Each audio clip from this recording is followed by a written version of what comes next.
Welcome to the world of arts and entertainment. And thank you for joining us here on A&E Home Video.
Besides, there are all the other arrangements to be Sorry, made. Mother, but I really can't let that sort of And thing then stand there's the my question way. of the journey. But Uncle Arthur will be there. Sarah. Have you heard the latest? Tony Bishop's contracted jaundice. So now there's no best man. When did you hear? Just now. He's in the military wing of Pancot General. And he was there 3 weeks at least, so it's a blow. Of all Teddy's friends, Teddy Bishop strikes me as the most sensible. You can't change the date. What are you going to do? Unless you call it off. Mother? Best men are 2 a penny. Right, I'm going up to area headquarters to put a call through to Teddy. Susan, you can't. Why not? It's not just personal, it's a crisis. Vicky Bove will get through for me. Shan't be long.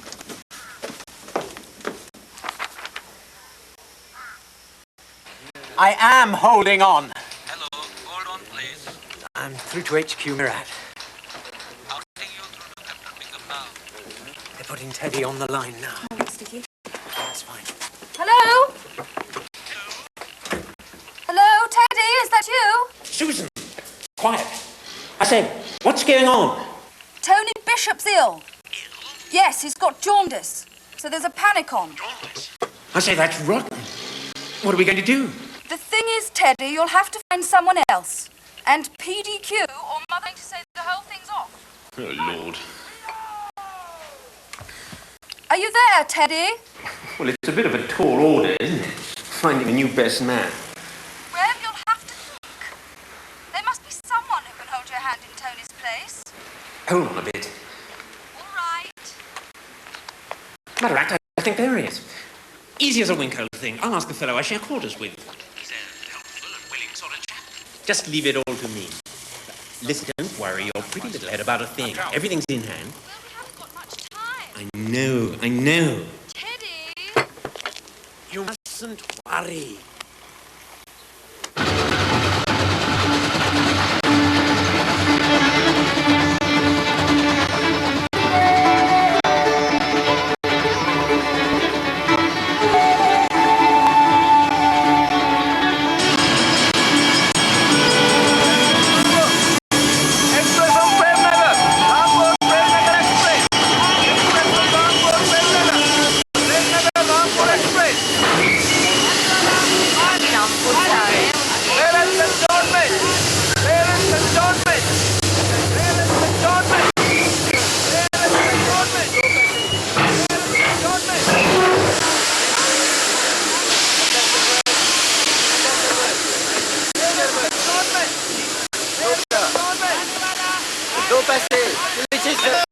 Mrs. Layden. Teddy.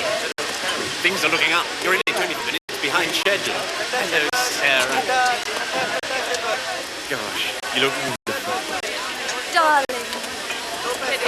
You haven't met Susan's Aunt Fanny and Uncle Arthur, Major and Mrs. Grace, Teddy Bingham. How do you do? How do you do? I'm here to give the bride aid, tell me. How do you do, sir? Well, I've got breakfast organised. I expect you're famished. Don't worry about your things. Noordain's got the luggage bando tamed. Well, if you follow me, I'll steer you in the general direction of the station restaurant, which is pretty good. Cornflakes, porridge, eggs and bacon, and all the trimmings. Everything's on. Right.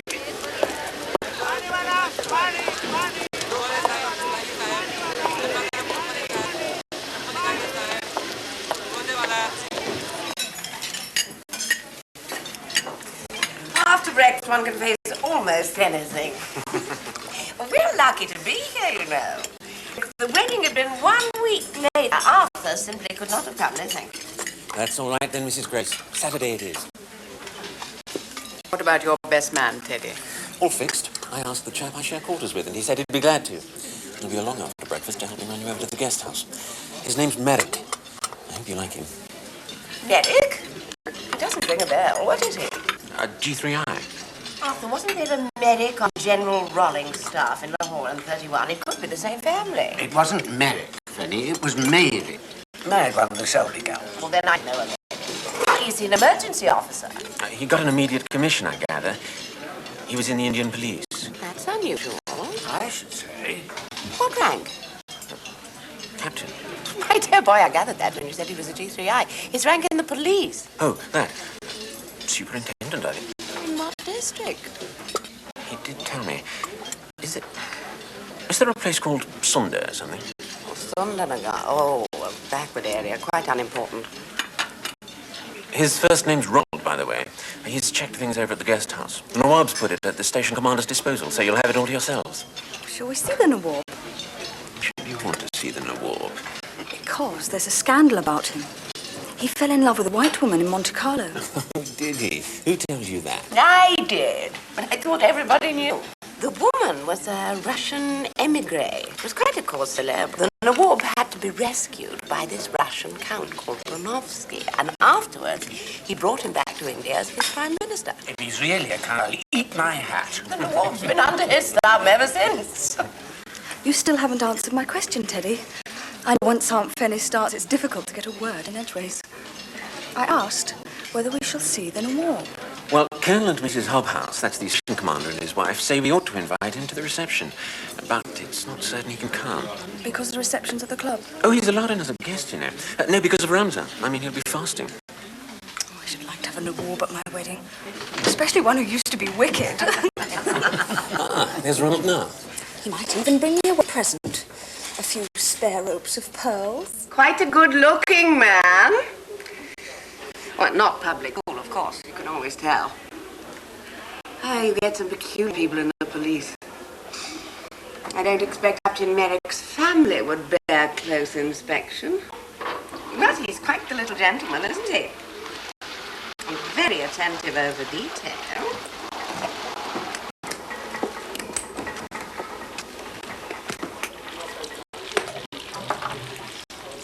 Did you hear him tell Teddy the luggage had already arrived at the guest house? So he's been there.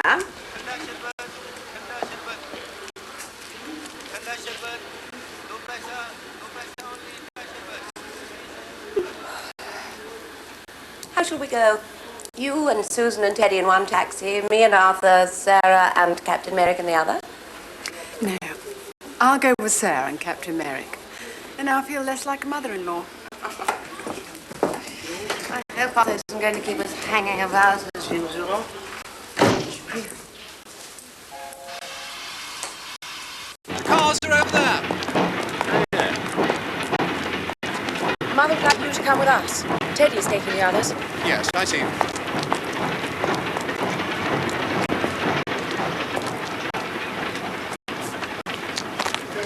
Shall I lead the way? Right. We'll follow on. Happy? Isn't that what the bride's supposed to be? It is the general idea, I believe. Well, then I am. Miss Layton? I want it in front, Captain Merrick. You go in with Mother.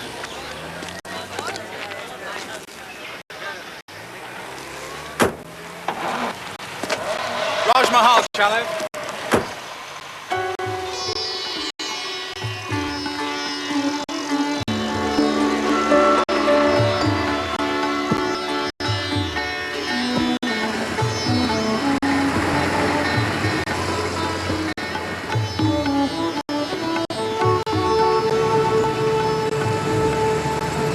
I think I've covered all of the day itself. The chaplain's name is Fox, by the way, and you'll be meeting him later on. We're coming to the church now. Idara Histi Chalo, Mem Saiban Gurjaga Deknajata Hai.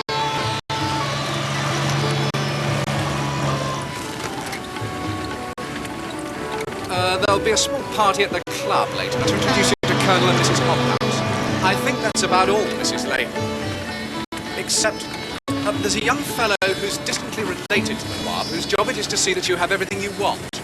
His name is Ahmed Qasim, the son of Muhammad Ali Qasim, the chief minister in the provincial government of 1937 to 39.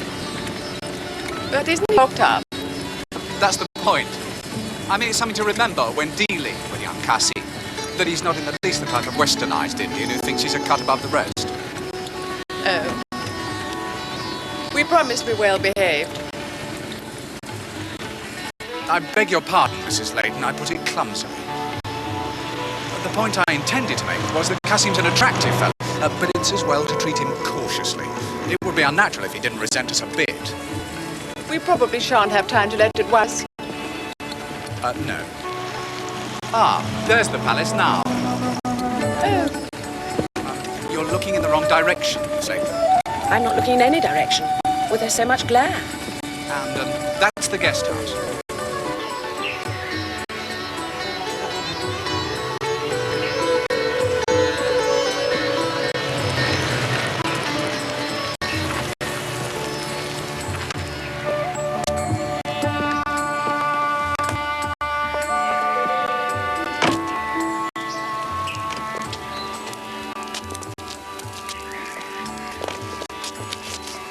The chap in the scarlet turban is Abdul Rahman. He's head bearer. The little fellow holding his topi, his name's Abraham, Christian. Yes, there's Mr. Qasim.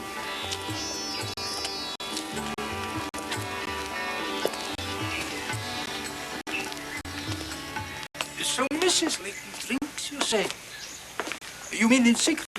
I don't know about in secret. She starts first and finishes last, and has 2 drinks to anybody else's one. I've also noticed her behavior is erratic. Her husband is a prisoner of war in Germany, you say? Mm-hmm. And her sister, this Mrs. Grace, is she also erratic? No.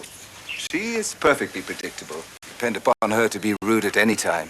Oh, dear boy. What have you overheard her saying about you? Seems I'm quite efficient for an Indian. I would also make a good net for hotel if I didn't stink so abominably of garlic. I doubt if Miss Grace would know a good maître d'hôtel. The English seldom do, but she meant well. And you do. You must admit, Mildred, it's easier if a man has parents. All there seems to be in Teddy's case is a father in the Muzzy Guides who broke his neck hunting, and a mother who married again and died in Mandalay. Oh. What is it, Pet? Have you any aspirins? They're on the dressing table.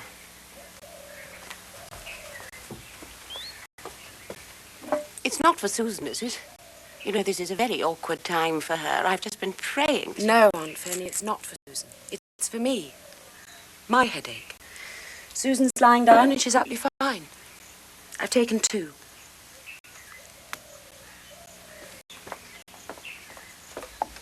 Thanks.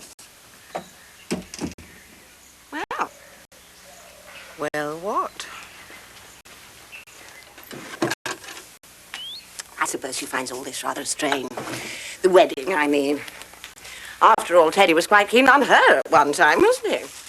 I don't think Sarah was ever keen on him. And the girls? Are they more to your taste? Tell me about the younger sister. The Miss Layton who isn't to be married. But she isn't the younger. Ah, that is also interesting. I imagine she isn't as pretty. Or perhaps more serious-minded. She asks a lot of questions. Oh, is she so very plain then? I find all white girls unattractive. They look only half finished. But she is better natured than her sister. Is that dangerous? Why? I understand it can be. This kind of English person invites confidence. But it is a trap.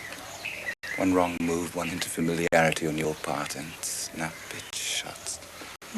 Are you sure you mean English, not white? Am I dangerous? You are the most dangerous man in Mirat. Everybody knows that. One risks everything just talking to you.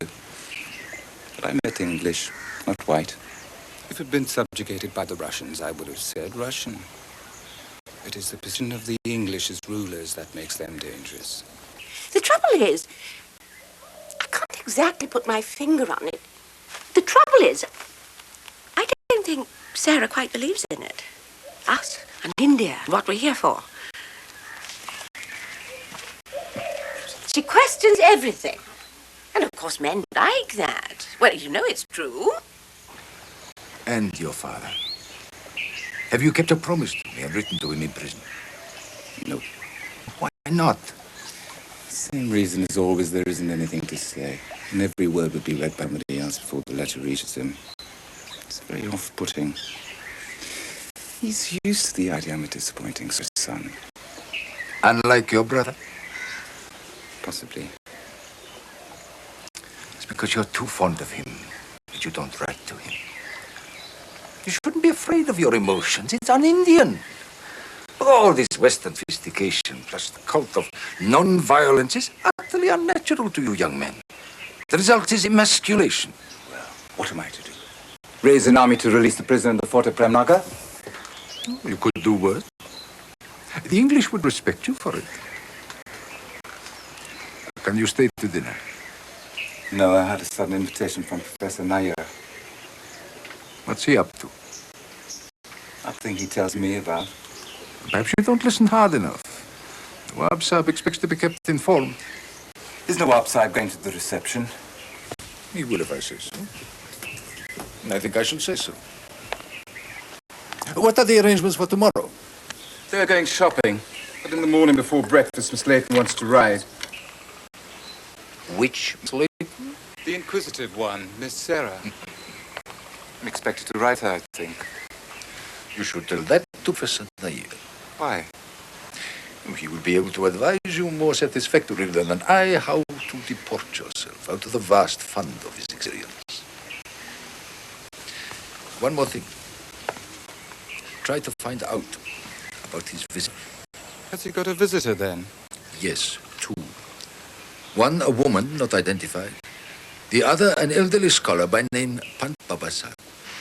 He comes from Mayapur and is not unknown to us in Mirat. Have you had enough whiskey to see you through an evening of fruit juice? He is writing a commentary on the Bhagavad Gita. Please don't offer to shake hands and don't sit where your shadow will fall on him. It's all nerve-wracking. Frankly, I came out to relax. Can I keep my socks on? Oh, by all means. The floor gets so dirty. Come.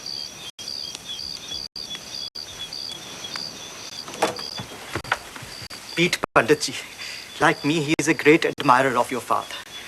This is our young visitor, son of our illustrious MAK and social secretary to the Nawab Sahib. आप तो अपने हिजी से नहीं लिखते. Most people say I resemble my mother rather than my father. Why do you write in a foreign language? Because I speak Hindi rather badly. Do you not feel shame to speak always in the language of your father's jailers? No, I'm not ashamed.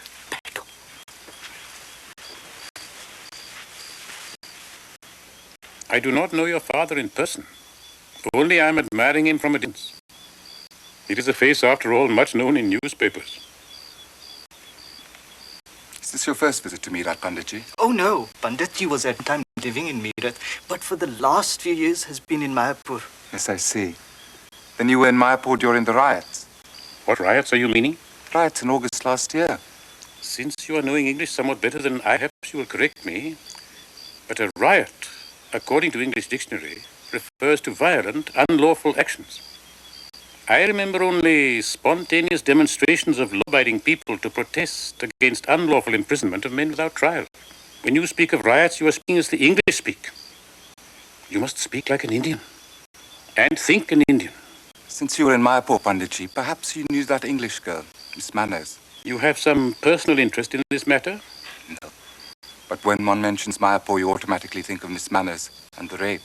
It is not established there was rape. Only there were arrests. You mean the whole affair was invented? Simply, I am saying that to speak of the rape of Miss Manners is to speak of something that is not legally established. No case was brought to court. The men were imprisoned for so-called political offences under defence of Indian rules. Did you know any of the men? Yes, I knew. They were boys of some education. Did you know the one who was friendly with Miss Manners? You are speaking of Hari Kumar? I think that was his name. Once, when he returned from England, his aunt sought my assistance to teach him Hindi. He also spoke properly only English. And you're sure he was arrested for a crime he had not committed? Mr. Qasim, I think you are not listening to what I am telling you. No charge was made against these boys. Simply they were tortured and defiled in order to get them to confess. Some were whipped, and they were forced to eat beef. You are Muslim, I'm sorry, but they were Hindus. District Superintendent was interested only in punishing these boys, especially Kumar, because of his association with the white girl. District Superintendent was an evil man, Mr. Qasim. His cruelty and perversion were known by his men, which is how we know of them. It was one of his own Muslim constables who whispered the truth, because he was ashamed of what had been done. And are they still in prison? All are in prison, but not together. Kumar alone is in the Kanipat jail in Ranpur. Now at last his aunt is permitted to write and to send some books and food. I know these things because I am in her confidence. He was very fond of her English nephew, as she called him. You say nothing, my friend. Oh, but I was listening with a great deal of interest. It is the sort of case our young friend's father would eagerly have taken charge of when he was practicing the law. But it is not only in the courts that justice is done. You look at him, Mr. Qasim. Let me not be keeping you and Professor Nair from your supper any longer. I shall retire before you finish, so you must allow me to say good night.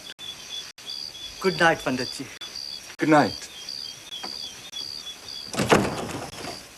Thank goodness. We must eat at once. A remarkable man. But one's routines get so disrupted. Do you mind vegetarian? It's the smell of the cooking. One has to think of everything. Not at all. There's something I wanted to ask your advice about. What's that? I'm going riding tomorrow with a young English girl, Miss Layton. Count Brinoski told me I should consult you on how I should report myself. Oh, my dear fellow, that's quite simple. One stays behind. A few paces will be sufficient. One stays behind.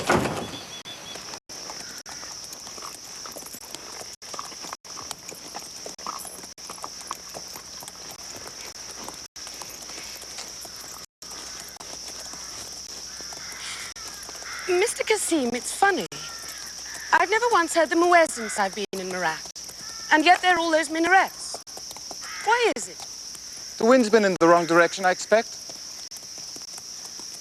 They do call then. Oh, yes, they call. 5 times a day.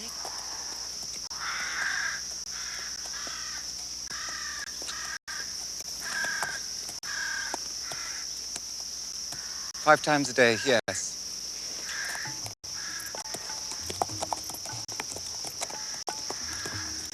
Will the Idul Fitr prayers be said in the mosque or outside? Outside. Why?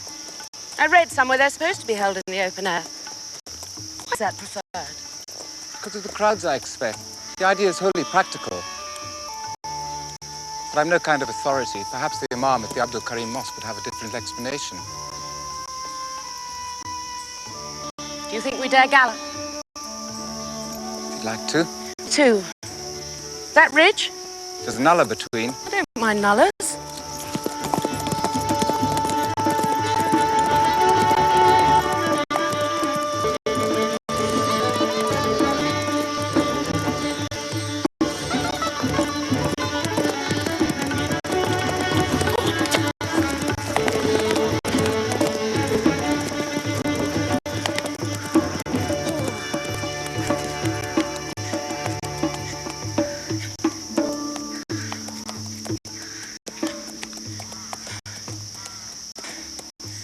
enjoyed that.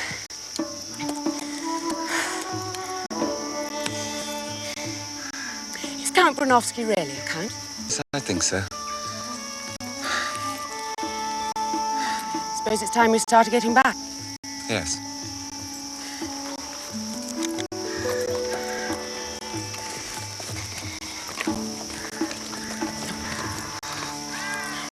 Mr. Kim, do you come this way when you ride alone? Not very often.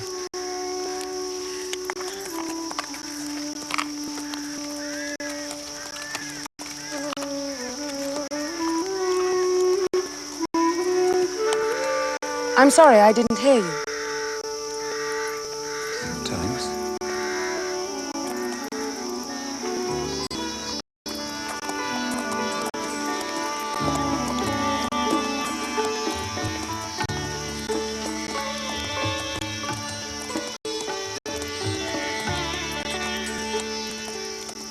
You mean she just sneaked off? Oh, Fanny, what is wrong with you? My daughters don't sneak off. They go. They don't have to ask permission. You're becoming impossible to talk to sensibly. You know perfectly well why it's unwise for Sarah to ride alone with an Indian of that kind. What is Mr. Cassim's kind, Aunt Fanny? I'm sorry, I didn't know you were there. I'm saying I thought it unwise for you to ride alone with Mr. Cassim. Yes, I agree. It was unwise. We shan't go riding again. What happened? Nothing happened. I meant it was unwise because it made us both self-conscious. It wasn't until we actually set out I realized it was the first time I'd been alone with an Indian who wasn't a servant. He only spoke when spoken to. He kept almost exactly the same number of paces behind from start to finish. He's a nice enough young man, and I understand his brother's an officer. But these days, one really can't tell what these young Indians are up to, let alone thinking. Perhaps they find the same difficulty with us. Well, yes, perhaps they do. But we have other responsibilities. To establish a relationship with Indians, you only afford to be yourself. Let them like it or lump it.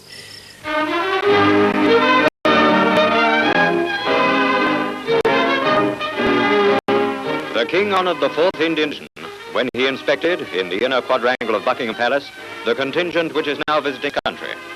Colonel Scott, who commands these splendid warriors from India, presents them to their Majesties.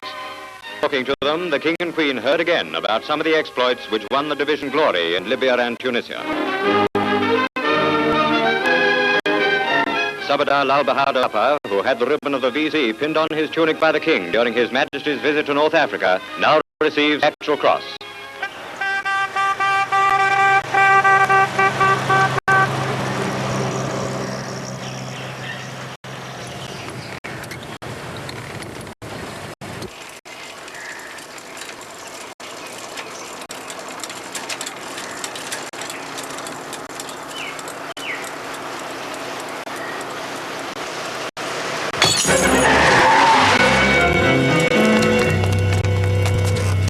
What was that? Are you all right? What the hell was it?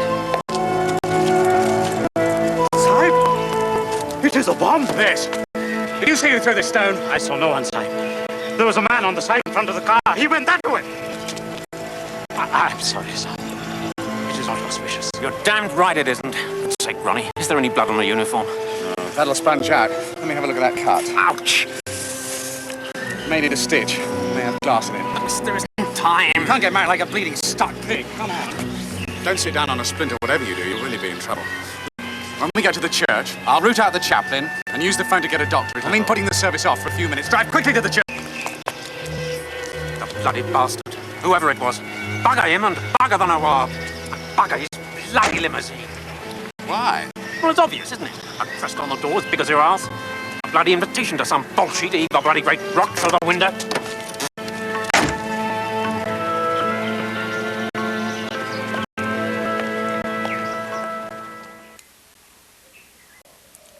Has a substitute car been sent? It was offered but declined, Nawab Sahib. Captain Merrick insists the damaged car is perfectly serviceable. Has the Chief of Police been informed? It has telephoned him, Your Highness. Will he think to contact the military police? Or will he rush about the city making absurd arrests? Captain Merrick. The best man, Saab. The name seemed slightly familiar. Some other conquest, perhaps. The ceremony and the reception have been postponed for half an hour, he told me. A stone, you say?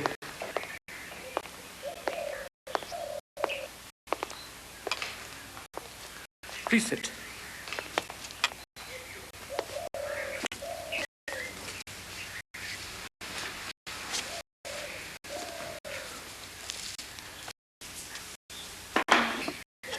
I'm afraid I don't understand this incident of the stone tree. No, it is a puzzle. It is 10 years since the stone was thrown. Do we understand correctly that the culprit wasn't apprehended? That seems correct, Nawab, sir. Then it is unlikely he will be caught. Very unlikely. One man is usually responsible for an incident. Several decide, one acts. What is important is why the stone was thrown. Or to put that another way, Saab, at what? Or whom? Very well. At whom, then? Well, as Your Highness says, it is 10 years since the stone was thrown. A Muslim subject would not throw one during Ramzan. Your Highness's Hindu subjects are content. Ergo, the stone was thrown not at the car which bore your cost, but at the occupants, or one of them. Who? Captain Merrick and Captain British officers. Due to leave Meerut next week for special training prior to active service in the field. And our guests. Beg pardon, sir. Captain Bingham is not a guest. He groom. That is worse. It is a great mischief. They have given me a beautiful gift. The poems I kinsman of food, and we reply with a stone. What am I to say when I meet them? That they have Meerut's hospitality, but not Meerut's protection. I shall want a full report. It will be as full as possible. Your Highness can only express your regret. Or Your Highness might add that you are astonished and pained that such a thing should happen in Meerut. Even last August there were no anti-British demonstrations here. The police have been active in smelling out agitators and sending them back where they came from. The incident of the stone this morning is therefore a mystery. If you're ready, sir, I think we should go. In the circumstances, it might be a proper gesture to be at the reception early rather than late. Very well.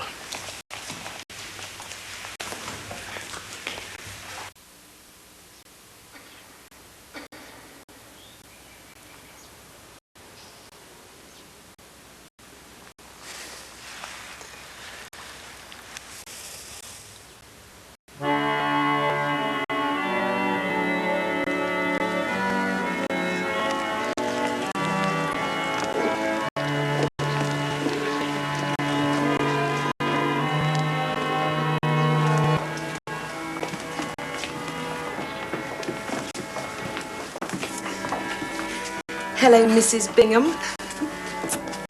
I wanted to say it first. I couldn't stop shaking. Oh, darling me, did it show? I felt everybody could see. I was crying. Bless the bride. Still, it sounds funny. Soon Bingham. Oh, you'll get used to it. Anyway, you'd better. Come and sign up.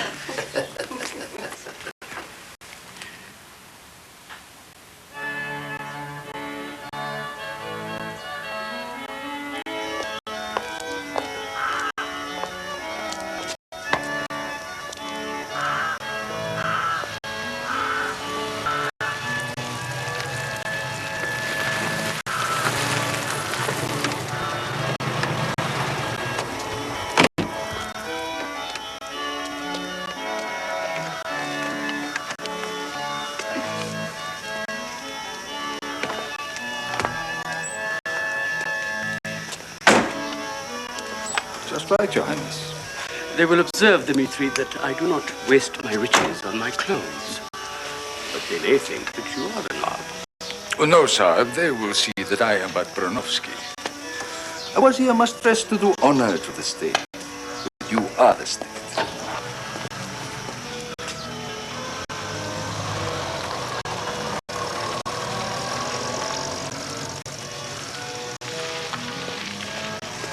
I'm sorry, sir. I can ask you to wait.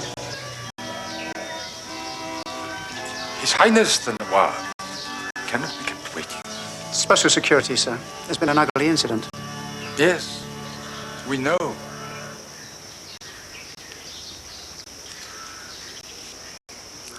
Tedious. What Highness may consider this serves some purpose. The disrespect to your Highness perhaps will cancel out the incident of the stone. Yes, that's true. And I have remembered something. On the way here in the car, the name Merrick, and what it means to me. I've been here for about 4 weeks now. Oh, yes. Leighton, excuse me. Have you seen your mother and uncle? Mother was here a few minutes ago. Why? Well, I think they'd better be found. One of the MPs brought me this. I'm afraid he stopped in the ward coming in. Stopped him? Why? I suppose because he's an Indian. I have to go and stop putting it right. But if your mother and uncle could be found and asked to come, I'd be grateful. I think I can probably find Major Grace if you'd scout around for your mother. I'll try and keep him happy in the anteroom. Actually delighted with Wavell's appointment as Viceroy, though Tom says that with Dickie Mountbatten running SEAC, a lot of the top brass in Delhi are going to have... Sorry, Mrs. Hophouse. The Nawab's arrived. Oh, my dears, down tools fly. He's an old dear, but terribly hard-going. I do hope he'll think the red carpet's for him. I'm afraid he won't. He's been refused entry. Refused entry? I don't understand. My dear, whatever do you mean? Well, the MP stopped him coming in. Captain Merrick's gone to find Uncle Arthur, and the secretary wants us in the anteroom. But he can't be refused entry. Well, surely they were warned. Now, hold on. This is our job. You stay here with Sarah, and my husband and I will bring him up to you. If it really has happened, then this is club or station business and not yours. You stay here on the lawn. Susan and Teddy are here. We'll smooth his feathers down and bring him out to you. I think Mrs. Hobhouse is right, Mother. Come on.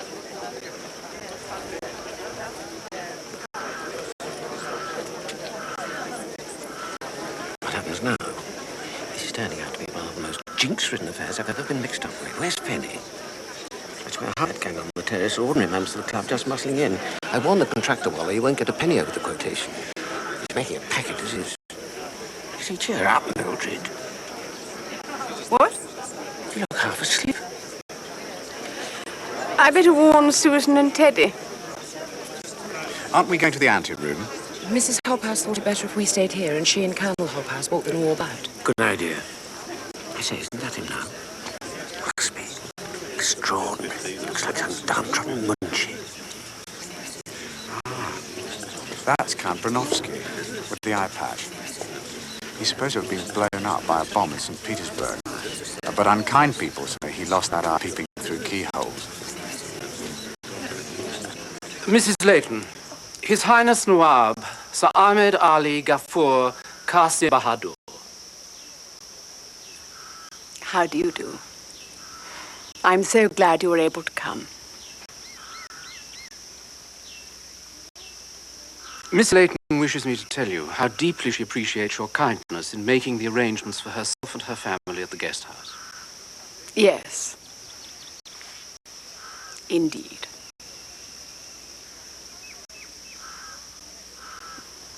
Your Highness, may I introduce you to the bride and groom, my younger daughter, Susan, now Mrs. Bingham.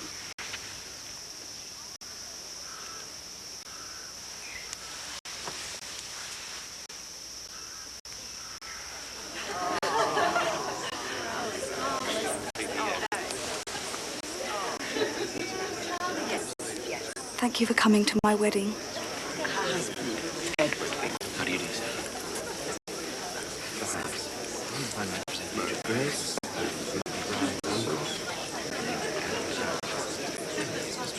very pleased with the book. Oh, yes. Gafur, I'm glad. It was a bit of luck. What was a bit of luck? The poems of Gafur. Just something we bought for the Nawab. Someone we met in Kashmir told us Gafur was a kinsman of his. We wouldn't have known otherwise. What did Gafur write about? Roses and moonlit gardens, jugs of wine. That's Omar Khayyam. No, it's just Persian. I mean, they all wrote like that. Roses and deserts and moonlit gardens pretty well fit the bill from what I remember. Did you have to learn him as a boy? Read were more accurate. I never learned anything my teachers thought important. I know what you mean. I never saw the importance of anything I was taught. I was the sort of child who asks why the cat sat on that. My teacher said I shouldn't exhaust my curiosity on the self-evident. And you're in the right place. In India, nothing is self-evident. Actually, that's something I feel bound to disagree with. I'd say things that are self-evident are common to all countries. What's been going on? Nothing's been going on, Aunt Fanny. The Nawab's arrived. I know that. People are saying he had difficulty getting in. After what a chapter of accident. I've been putting out Susan's going away things. I can't find the hat box. It must still be in the car. I'll go and see. No, I'm sure Captain Merrick won't mind. The hat box. We think it's still in the car, the one Sarah and I came in. Yes, I know where it's parked, Mrs. Grace. I'll check. What shall I do, Box? Bring it to you or take it to the annex? Well, if you bring it to me, well, whatever you think. So long as it's found. God knows what will be. It's not there or been stolen. There wasn't a servant in sight in the annex just now. Anyone could have walked in. Come, I must meet the Nawab.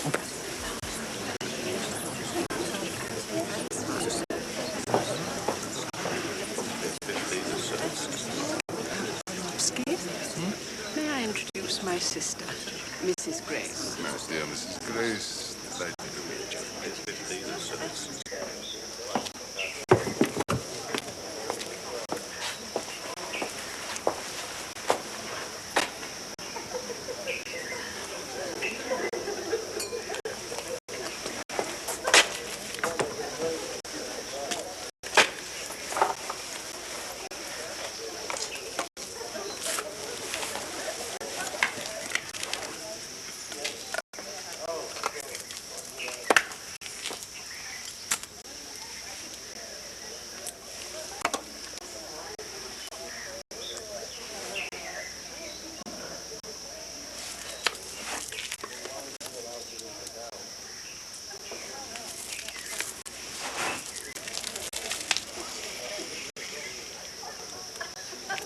There you are, Captain Merrick. Performing another of the onerous duties of best man. It's just a hat box. You're a man for detail, I can see, like me. Was it confetti?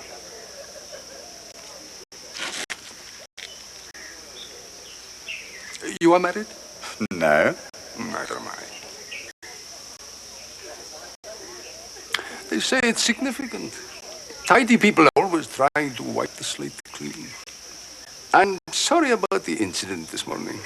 You were not hurt yourself. No. Apart from the scratch on Captain Bingham's face, the only damage was to the Nawab's car. Is there something you want, Count Bronowski? Yes. The answer to a question. But the question is impertinent. I hesitate. Please, don't. Well, I have been wondering if you thought, perhaps, that the stone was thrown at you. Why should you wonder that? Mrs. Grace has just told me you were in the Indian police. That's quite true. I'll shoulder the responsibility if it helps you to explain the damage to the Nawab's car. My dear Captain Merrick, you totally misunderstand the reason for my waylaying you like this. Yes, well, I realized it wasn't a chance meeting. Quite so. I came to look for you. Surely, you are the Merrick who was district superintendent of police in Mayapur last August, at the time of the riots and the rape of the English girl, Ethne Manners. How do you arrive at that conclusion? I deduce it. My that's correct. You are that officer? I see no reason to deny it. Good. You see, my conversation with Mrs. Grace led to a small gaffe on my part. She mentioned there had been a DSP in Sundanagar, which I take now to be the district to which you were transferred after the Mayapur. I was surprised. I said, but surely he was the medic who was DSP in Mayapur at the time of the riots and the rape.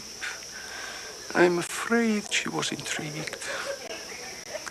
I thought it only fair to have a word with you before you returned. It's a bit of a nuisance. Can't be helped. The notion came to me so very recently. On the way here in the car, I remembered the report I had from Mr. Kasim on Thursday morning. Suddenly, it rang a bell. Tell me, does the name Pandit Baba mean anything to you? As a matter of fact, it does. Please tell me what.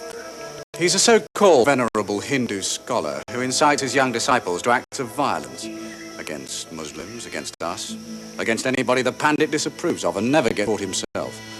In Mayapur, I couldn't lay a finger on him. Then you'll be interested to know that Pandit Baba is in Meerut.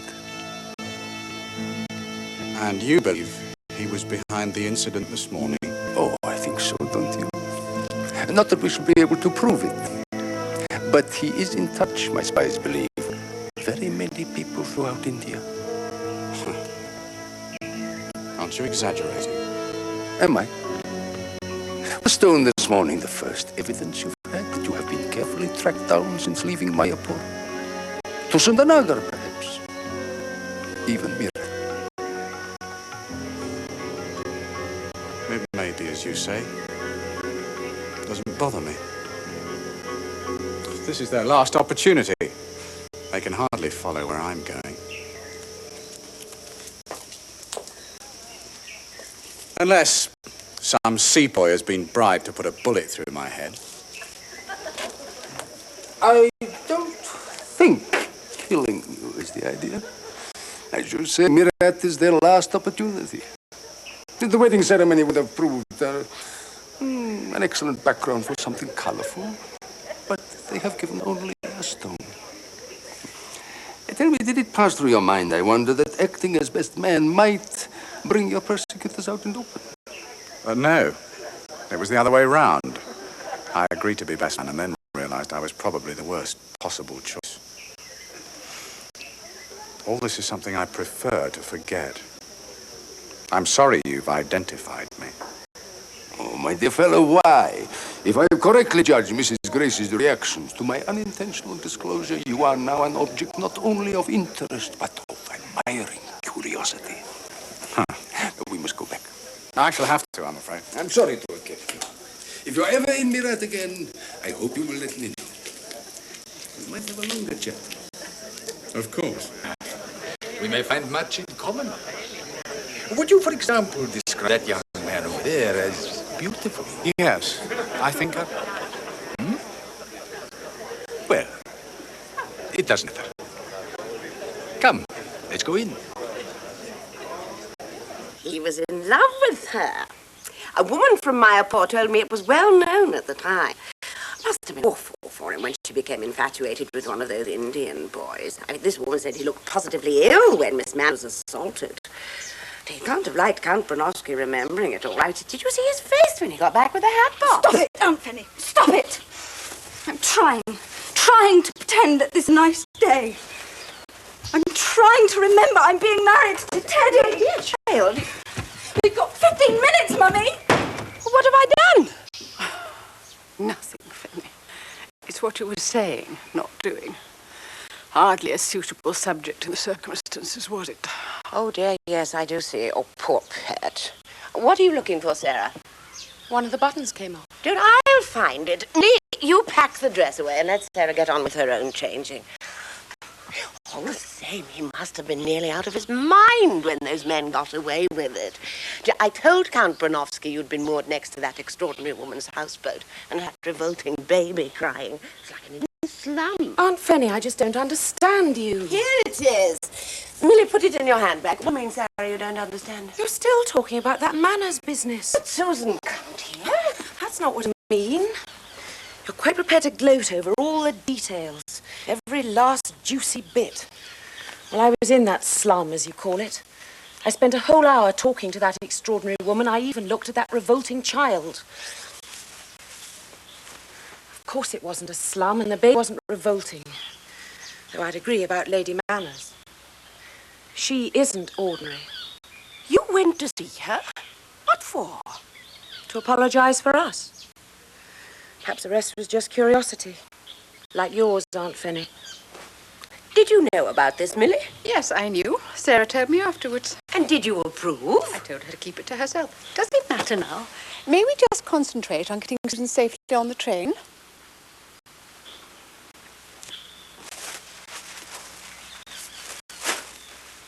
Well, you astonish me. You really do. Apologize for us? My dear child, sometimes you worry me. You worry us all very much. Yes, I know. I worry me, too. Shall I put Susan's veil in my case? There'll be more room.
Goodbye. Goodbye.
Hello. I'm afraid everyone else is lying down. And you? I'm waiting for the fireflies to come. Last place the light goes from is the lake. But when it's really dark, the lake's darker than anything. Water reflects the light. Will you have a drink, Ronald? If you'll have one too. Whiskey, if I may. Kesh ek bara peg or ek Collins, my dear. You feel I need a borough peg, then? About need. Deserve. Haven't you had a rest? I've been in letters. Well, one letter. To Father in Germany about the wedding. I'll be in Lenora soon. Teddy and Sue. Yes. I've really come to say goodbye. I'm off to Calcutta first thing in the morning. Oh, I'm sorry. Yeah, the signal was waiting for me when I got back from the station. Things are on the move. You write to me sometimes. Yes, of course.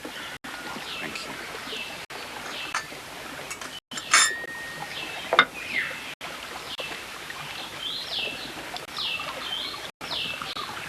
Bus.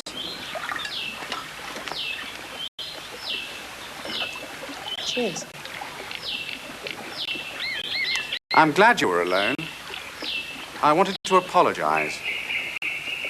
That stone that someone chucked this morning was meant for me. It sounds melodramatic, but persecution of that kind's been going on ever since I left Nepal. That stone and that unpleasant scene at the platform. I was the worst, best man Teddy could have chosen. Oh, no. It made me feel ridiculous. As though I have something to hide. And all I want is to forget. I hope your mother, in particular, understands that. I'm not unconscious of my obligation to her. We all understand. Thank you. But I don't really understand about the woman at the station. Was she the mother of one of the boys who got arrested? His aunt. The man who was with her put her up to it. He knows there's nothing I can do. The case is useful to him. It serves his purpose.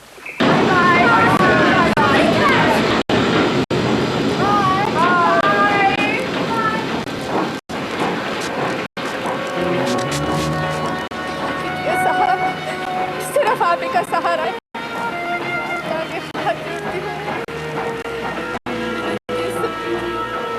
जाओ हम कुछ मदद नहीं दे सकता नहीं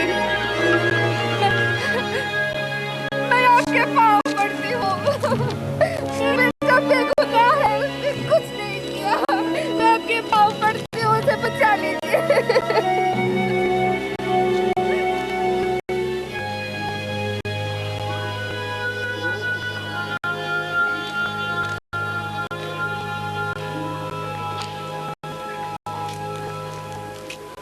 What the devil?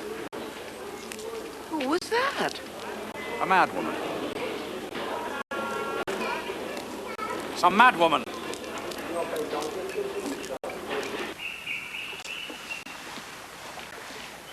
What was she like?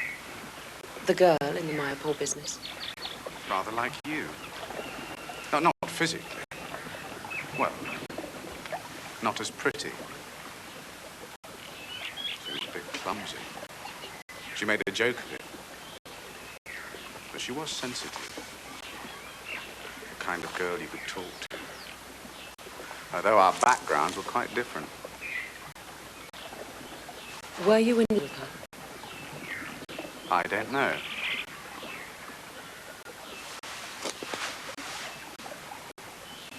I thought I was, for a while. But if I was, it wasn't love at first sight. I thought she was another of those English girls who come over here with a bee in their bonnet, the rotten way we treat Indians. She didn't see why a line had to be drawn. It has to be drawn, but it's essential, isn't it? Poor Daphne tried to do without all that. I tried to stop her and found out she wasn't just another English girl with a bee in her bonnet. She was this girl, and it wasn't a bee. I don't know what it was, but it destroyed her. I'm sorry. I said she was like you, and I'm describing all things that made her different. But then, this may sound impertinent, No, I'm sure it won't. Well, first morning when I joined you at the station restaurant and you sat in the front of the car next to the driver, I thought, please, forgive me, I thought he's the other one who doesn't see why the line has grown.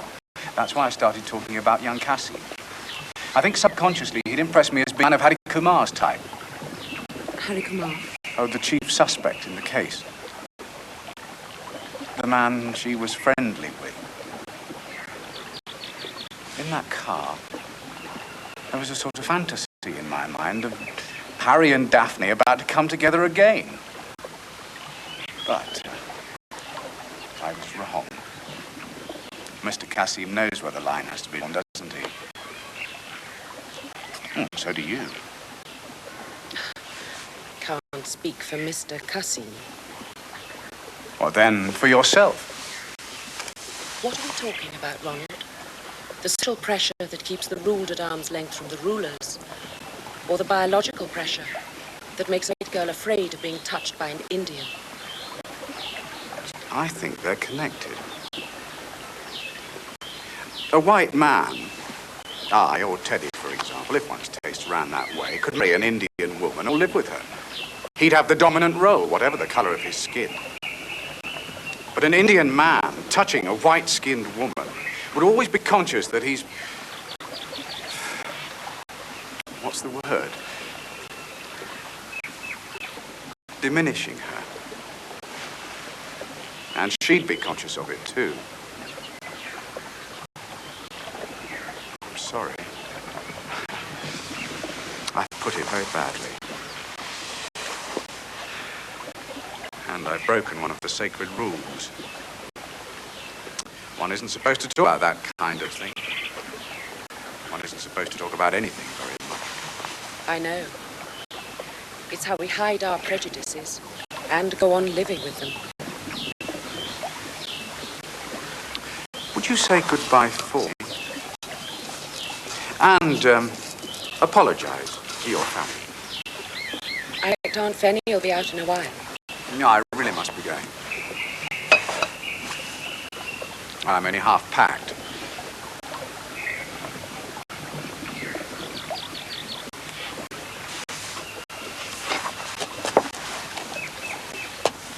There's a firefly. The end of your video.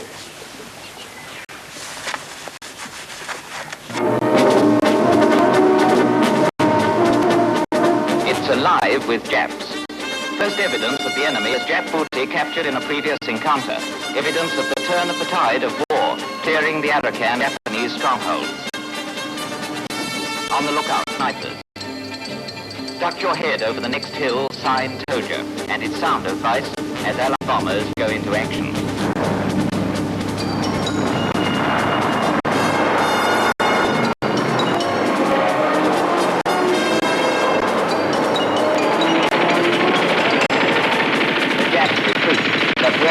Search the area for snipers left behind.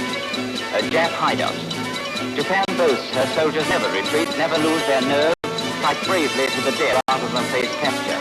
Well, here's the truth. A Jap soldier surrendering as frightened as a cornered rabbit.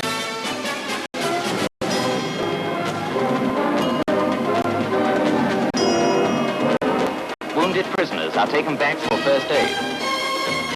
A captured flag marks the end of the engagement, but there's excitement ahead. In fact, Dorothy Lamour, 3 down put up, to say nothing of touch.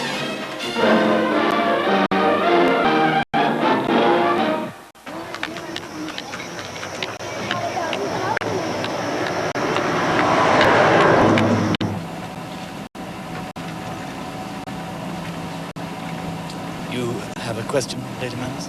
Yes. I'm afraid I've forgotten your name. Rowan. Rowan. It's a curious thing, memory. My husband had an excellent one, a great asset to the governor. You were in Burma, Captain Rowan? Until my dose of fever. And shall you go back to active service? No, I'm told not. I've applied to get back into the political department, which is what I was wanting. I have a photograph there. H.E. gave me an envelope which he said you might ask for. I'd like to see it, if I may.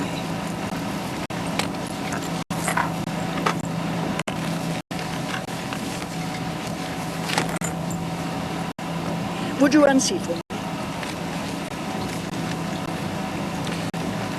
You can see Candybat now. I should explain, before we reach the prison, I shall pull down the blinds over the window. I have all the necessary documents to pass us through the gates. Would you like me to go through the arrangements? I'm sure A.E. has arranged everything as I would wish. But in case I forget to say it afterwards, Captain Round, thank you for everything you've done for me.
These proceedings are authorized by order of the Governor in Council. The purpose is to examine any facts relevant to your detention under the Defense of India rules. I am instructed to advise you that the purpose of the proceedings is only to examine and not to make a recommendation in regard to your detention. I now ask you, do you agree to this examination? Huh. Is it to be conducted in English or in Hindi? Angrezi.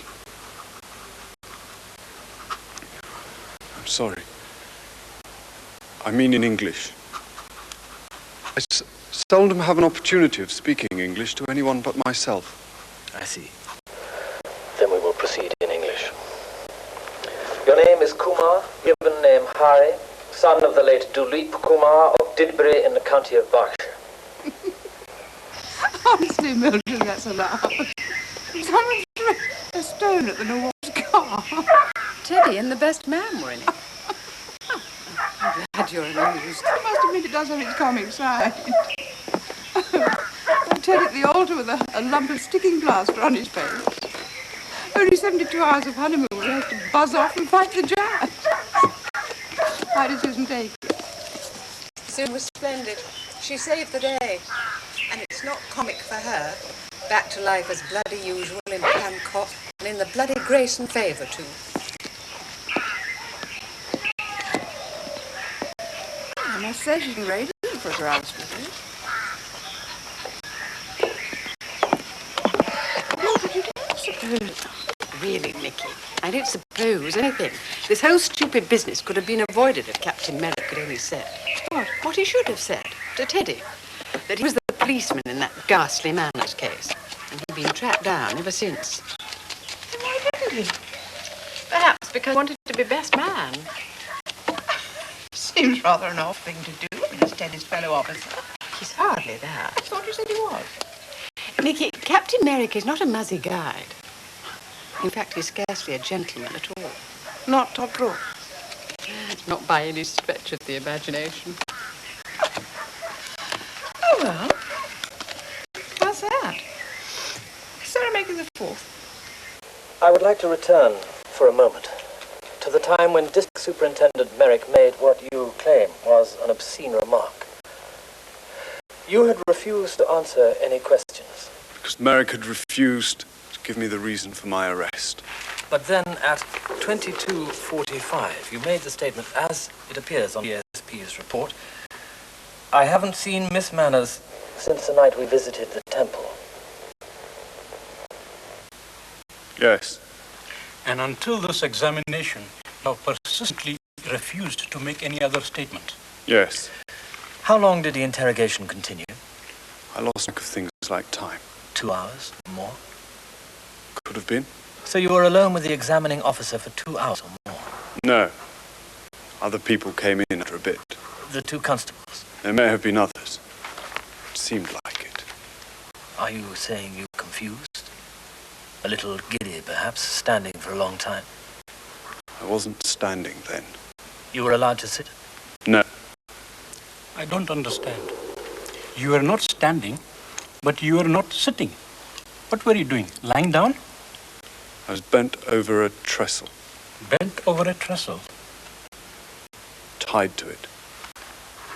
For the more persuasive part of the interrogation. You told us you were naked. Were you physically ill-treated? A cane was used. You say you were caned? How many times were you hit? I don't know. 6 times? 12 times? More than 12? I didn't count. You have no idea? Did you lose consciousness? It's very difficult to breathe in that position. It's all you think of in the end. After a time, they brought Vidya Sagar down to hear me confess. I said nothing. Then Merrick sent everyone out. We were alone. He spoke and acted even more obscenely. That is the second allegation of obscenity you have made against an officer of the Indian police. But the word is not precise. You must give examples so that anyone reading the report can judge whether its use is justified or not. He asked me if I was enjoying it. He said, "Aren't you enjoying it? Surely a randifer like you doesn't exhaust himself just having it once." He had his hand between my legs at the time. Strike that from the record. Delete everything that followed the prisoner's statement, "We were alone." Why are you lying?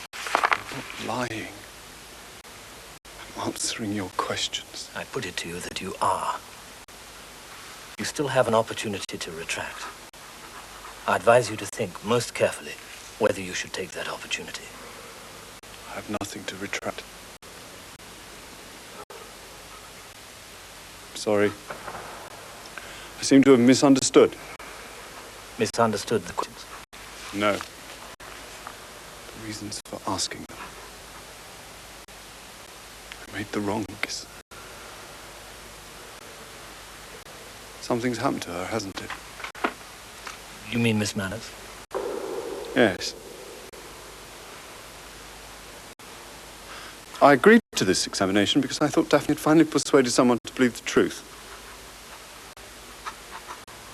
It speaks to smell of uneasy conscience. Something's happened to her, and I'm the loose end you want to tie up. What's happened? Is she dead?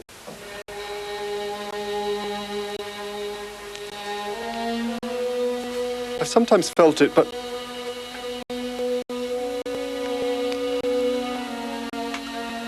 She is.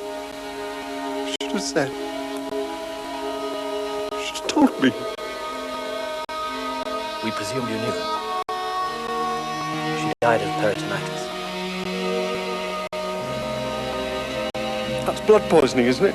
Burst appendix, that sort of thing. I gather the peritonitis was the result of a cesarean operation. Cesarean?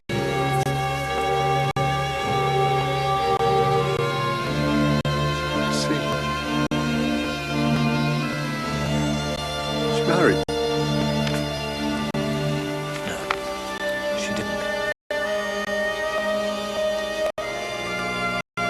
I see. Do you still have nothing to retract? No.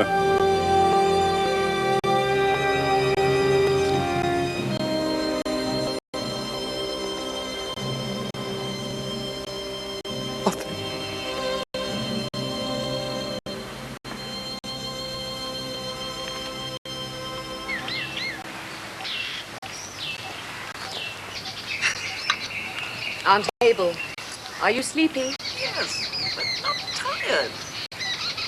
I've reached the age, you know, when if I sit down and do nothing, I just drop off. If you and Barbie will excuse me, there are some drawers I should turn out. Oh, don't you need me to help you? Aziz can do it. Something he enjoys. Who's there, Dr. Sarah?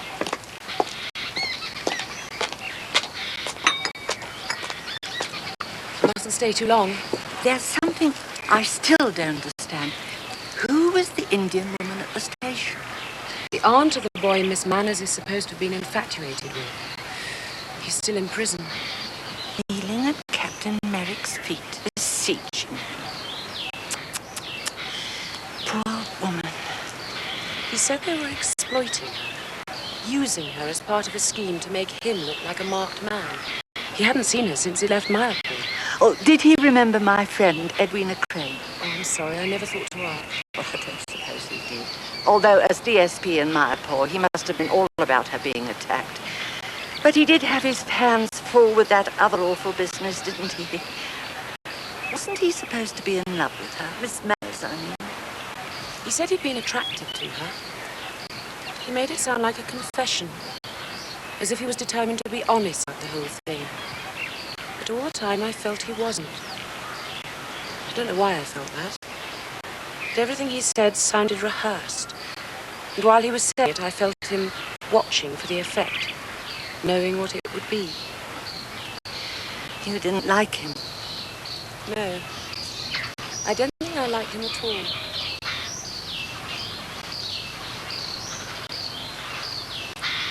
What did you say? Did I say anything? Oh, I'm sorry, I thought you did. You seem to be haunted by it. That's what I was thinking. Now, that whole awful business. Someone should be haunted by it. Yes, I suppose we should. Oh, don't go just yet. There's something I want you to take to Susan. I won't be a moment. All right.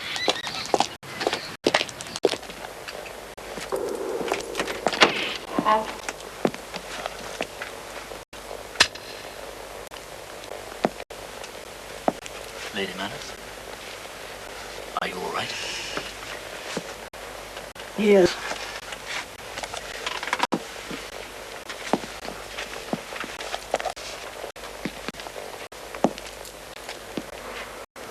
He spoke the truth. I'm glad you felt that. Sitting close to him, it was painfully apparent that he did. You never mentioned to him that you remembered him at school, at Chillingborough. It seemed unnecessary. Kumar will be released. To what? No matter. I've had my amusement. Amusement? Isn't it all a charade? We go back into our corners and try to guess the word. Harry Kumar, too, and to Merrick. Nothing can happen to Mr. Merrick, can it? The uncorroborated evidence of a prisoner. That's part of the charade, too.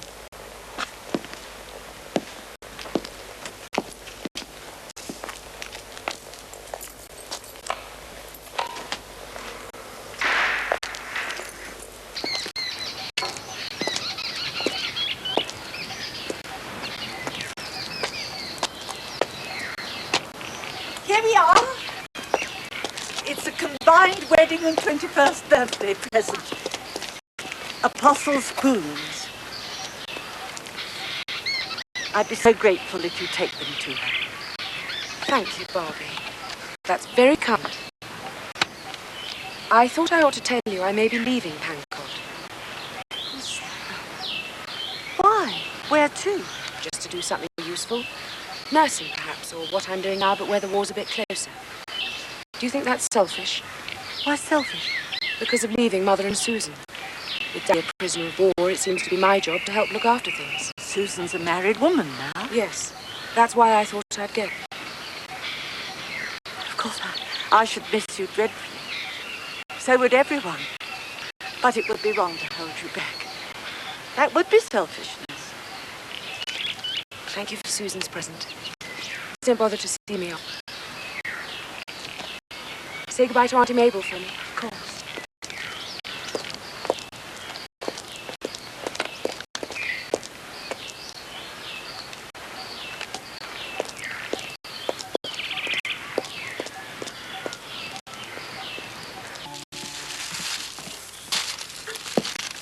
no. Hello, Bobby. Sarah's gone. She asked you to say goodbye. We're sorting out some winter things. Oh, no, Aziz. Oh, Street. I bought it in London the last summer I was there, so you can tell how out of date it is.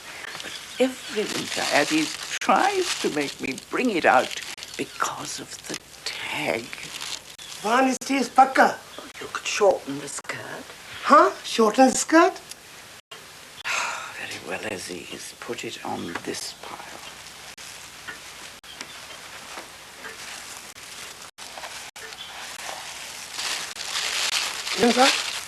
Sarah Bacha. Christening gown. Was it Sarah's? Huh, Sarah me. Look, butterfly. Butterflies.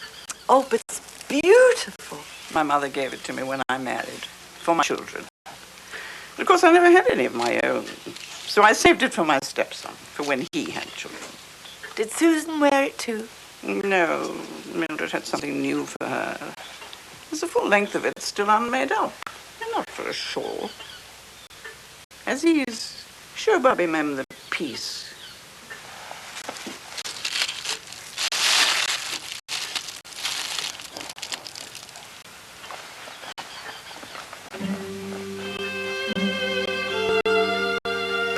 It's exquisite.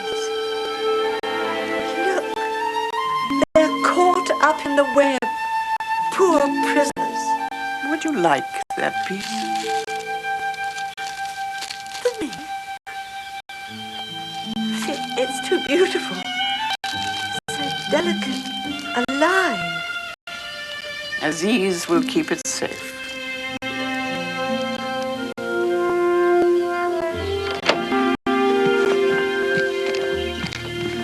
Mabel? Good morning, Bobby. I've had one, too. Mrs. John Layton, Miss Sarah Layton, and Mrs. Edward Bingham request the pleasure of your company at the officers' mess, the Pancott Rifles. RSVP. It's Susan's 21st. I had a note from Susan, too, thanking me for the Apostles' spoons. She says wedding presents will be displayed. I expect you'd like to go. Well, only if you go, too. Well, I shall have to. But I want to come before they start eating. I can't bear eating standing up. But Mildred knows that. She won't mind. Well, eating in crowds gives me indigestion, too. You can just slip away. But what shall I wear? I did see some heliotrope stuff in the bazaar. If only we could get down into Ranpur, some shopping. We have 2 weeks. I shall never go to Ranpur again. At least not until I'm buried. Buried? St. Luke's churchyard there, where my husband is. St. Luke's, whom God hath joined. I hadn't thought. You could wear a heliotrope, Barbie. It's such a happy colour. Yes. Yes, I think I could carry it. Susan says all the young officers will want to meet you. You must be the grandmother of the regiment, I suppose. It's years since I've visited the nest.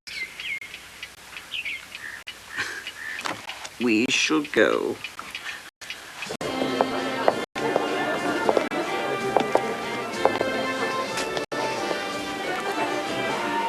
Is it Ghulam? Ghulam Mohan. Yes, ma'am, sir. I think we're late.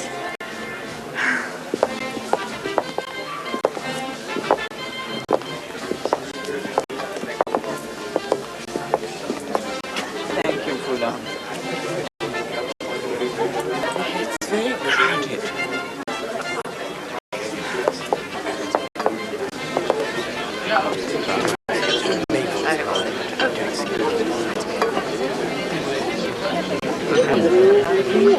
You both ladies.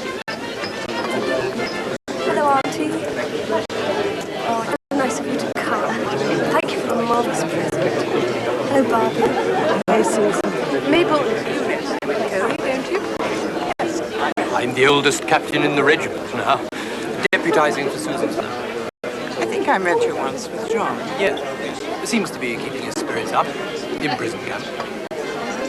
From what I hear. Of course, he can't write many letters. Sarah must be. It's awful Daddy can't be here all the same. Auntie, come meet General and Mrs. Rankin. Kevin will introduce you.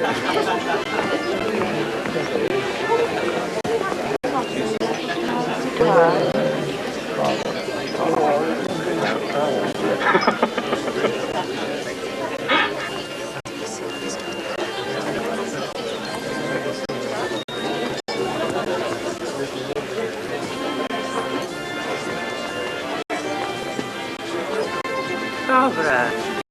Hello, Clarissa. Hello, Arthur. Nice to see you. How are you? Is Sarah here? She wasn't at the door, unless I missed her.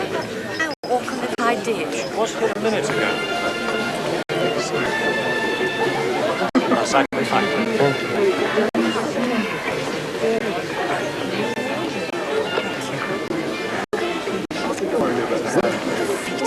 Dreadful crush. Oh, there she is now. Hello, Barbie. Oh, what a nice suit. Is Mabel all right? I mean, I ought to be with her, but there's so many. They've got a chair over there. Several young men are looking after her. Just fine. We're slipping away before the bivvy. Yes. Changed your mind? Oh, yeah? I mean, about the presents. Susan did say they would be on display, but perhaps it proved too difficult. The table there. Shall we go and look? Yes, I might. Then I'll see you later, Bob.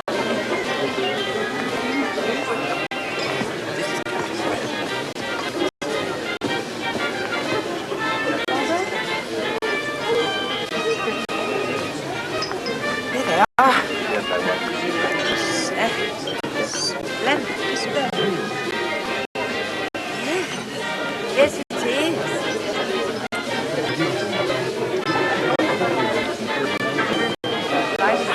Wavell's the best viceroy we've had, and knows anything about the country. Oh, Mrs. Payton.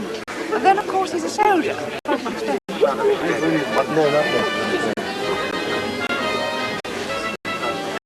In a box. What did you say?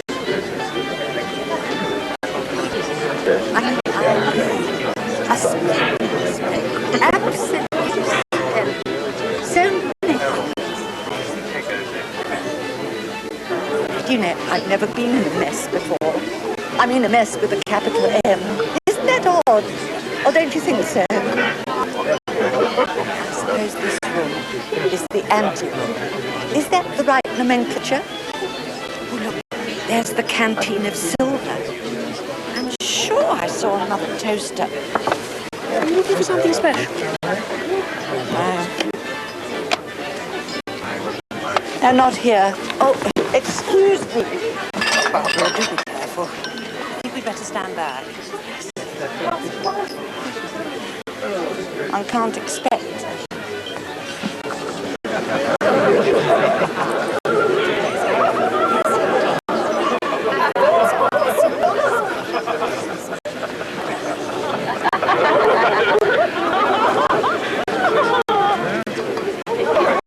Such a crush. I've forgotten how to cope with crowds. I can't hear myself think, but then one never can. Or can you? Are you all right? I sometimes wonder, how many of those children did I bring to God? There were 12, you see, apostles. I was alone.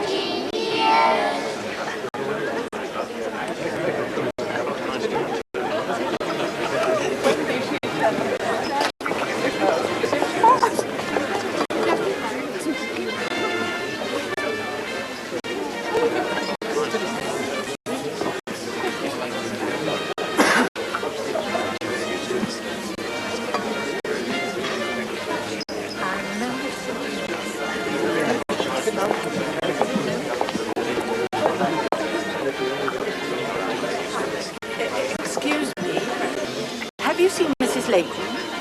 Mrs. Leighton Senior, the lady in the grey hat and scarf. She was sitting in this chair.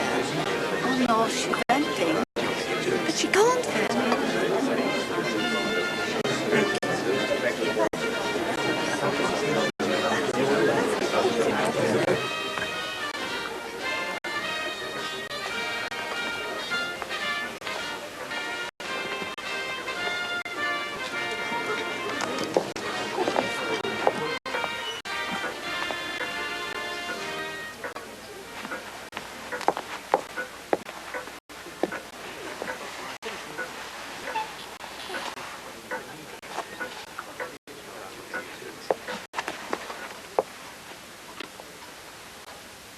Mabel?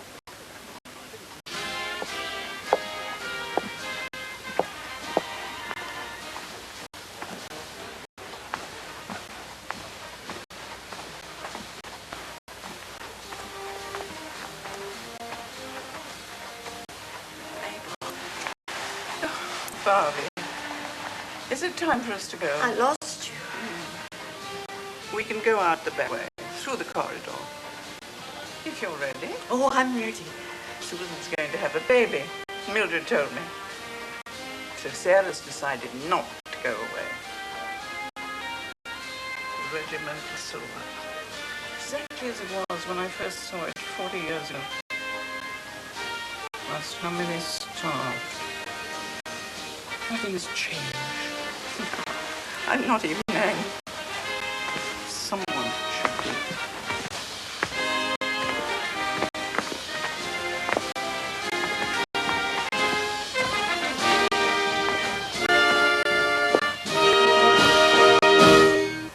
Jamidar Gajegali.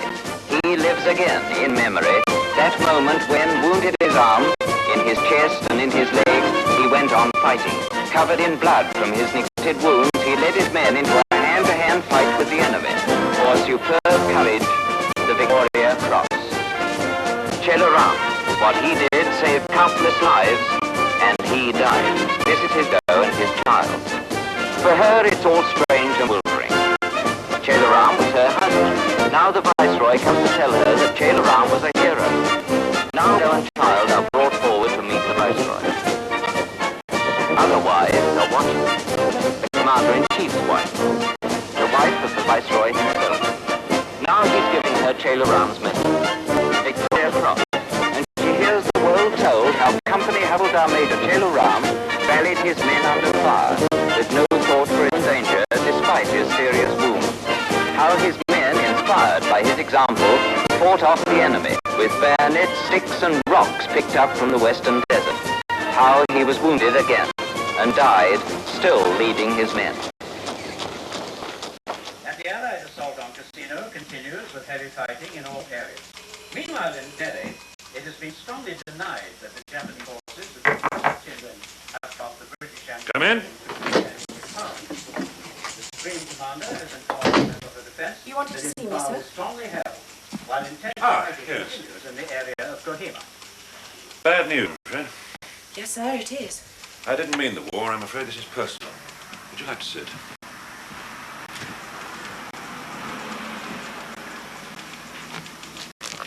We've had a signal through Calcutta.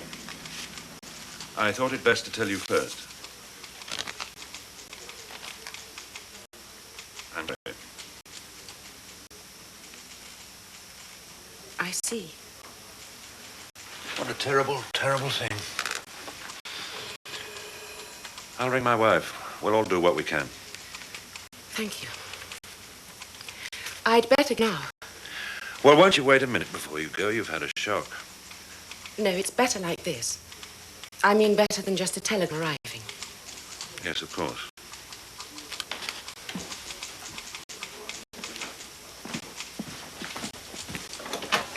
Sarah, I'm very sorry.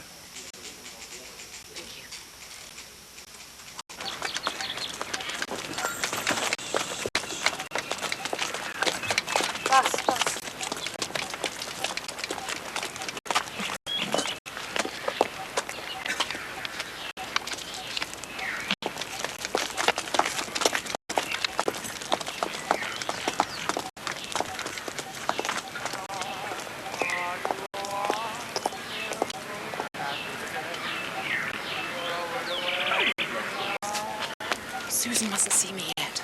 I must speak to Mother. What's wrong? Teddy's been killed.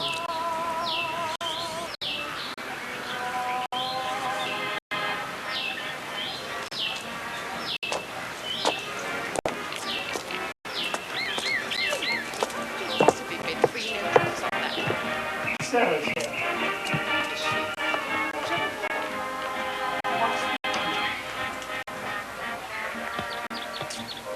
Sarah? It's not about Daddy.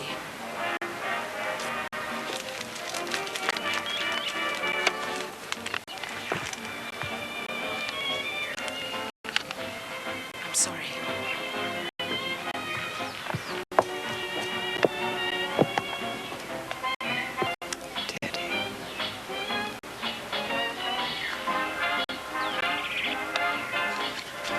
Would someone get my drink?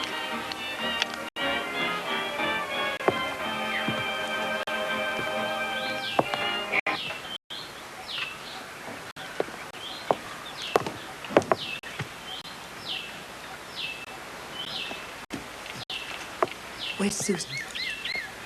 Asleep on the veranda.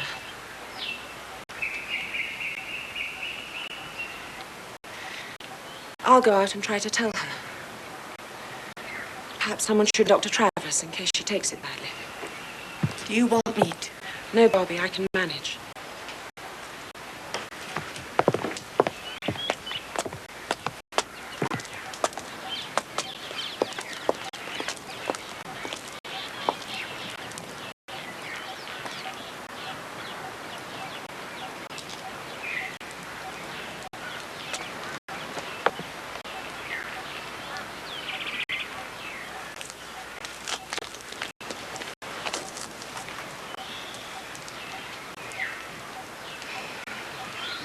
Lunchtime already?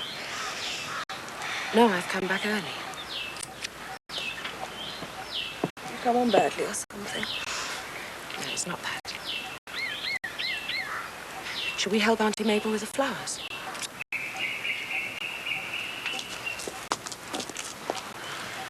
You'll get as big as a house if you lie around all day. Is the house ready? They give you the day off. Sort of. Why? Something's happened. And I have to tell you about it. And I don't know how to. So I think I'd better just say it straight. It's about Teddy. The signal came this morning. It says Teddy's been killed. So that's what we have to start believing. If there was any doubt about it, I wouldn't. But it does. And I'm sorry. I'm sorry.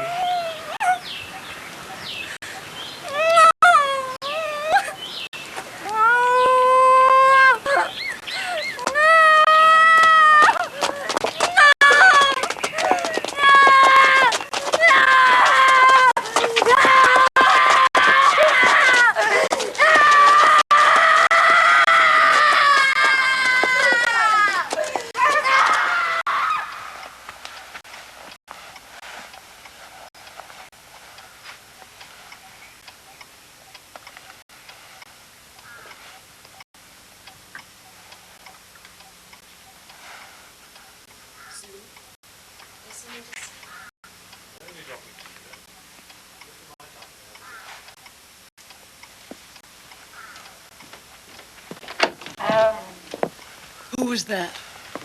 A padre and his wife. They said they'd only look in. I told them Dr. Travers wanted her kept quiet.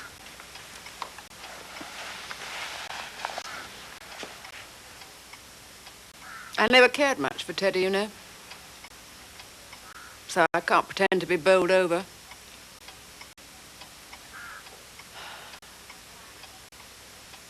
And I don't think Susan really loved him. She was very secretive about the honeymoon. At least she was with me. Did she say anything to you? No.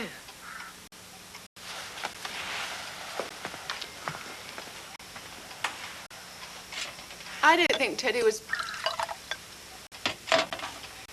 very experienced. Not that that's important. Although it is if there's a lack of consideration too, and that's how he struck me. Rather hope that muzzy guide friend of his would cut him out. But he never even tried. What are we going to eat? Sushi doesn't want anything. There's some cold chicken and salad. But you must tell Maud to get up a tray for her. She can't not eat. Christ.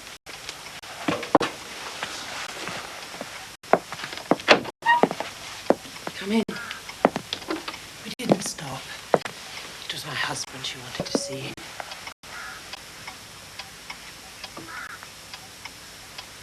Would you like a drink? Well, not for me, thanks. Darling? Well, I wouldn't refuse a gimlet. Thank you much.